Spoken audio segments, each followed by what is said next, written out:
Well, thank you very much. We've just spent a wonderful few minutes with Mama Leah Tutu and the family and the friends who are paying their condolences and comforting the family, like Bishop Umlwana, as well as Dr. Ramaphosa, who has been a lifelong friend to the Bishop, and as you recall, a lifelong friend to also President Mandela. So she's been a constant mainstay to the two outstanding leaders that our country has produced.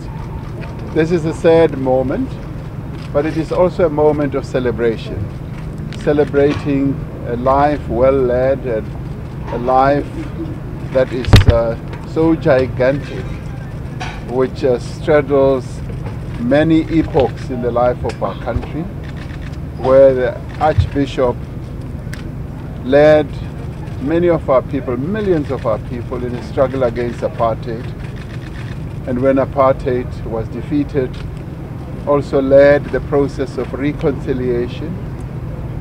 And as he became concerned about some of the errors of the governing party, he spoke out. He was brave, he was forthright, and we loved him just for that, because he was a voice of the voiceless.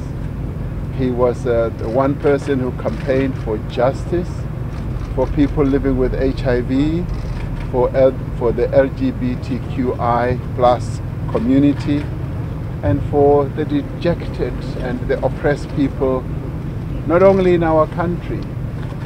So he really, as an outstanding religious leader, really exuded love, embraced our people as a nation, right across the various racial groupings in our country, embraced them and participated in the building of the South African nation. And if there ever was one person who really promoted social cohesion, it was Archbishop Desmond Tutu. A lot of great things can be said about him. His global status, the love that he was and is being showered with from across the various countries in the world, just speaks volumes of what he stood for and what people saw in him as a great leader. So we are enormously diminished by his passing, but at the same time we are filled with a celebratory moment that we should use this opportunity to celebrate his life and to try and draw as much as we possibly can the various good things that he sought to impart to us. So as we say in African parlance, a huge tree has fallen, and it is a tree under which we as Africans, as the children of this great country, South Africa, found refuge, found shade, found protection, and this tree has now fallen. But for us is to pick up the branches of this tree and march forward, seeking always to try and hold up the branches of this tree so that the spirit that Desmond Tutu represented can actually infuse us to do much more. He wanted us to do much more than what we are doing, and his life is an inspiration for us to do precisely that.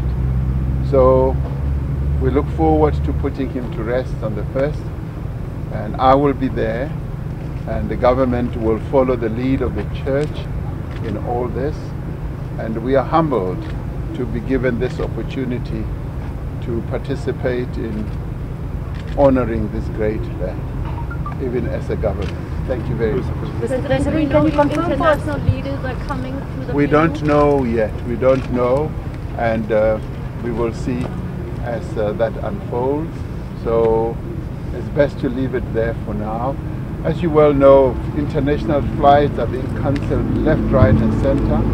I just heard that more than 1,800 flights have been cancelled because of Omicron. So we're living through a very difficult time. We would have wanted to give him the best send-off, but we are where we are. But thank you very much for being here. Mr. President, can you confirm first if you will have a Class 1 funeral? Yes, absolutely. It is Class 1 with religious characteristics.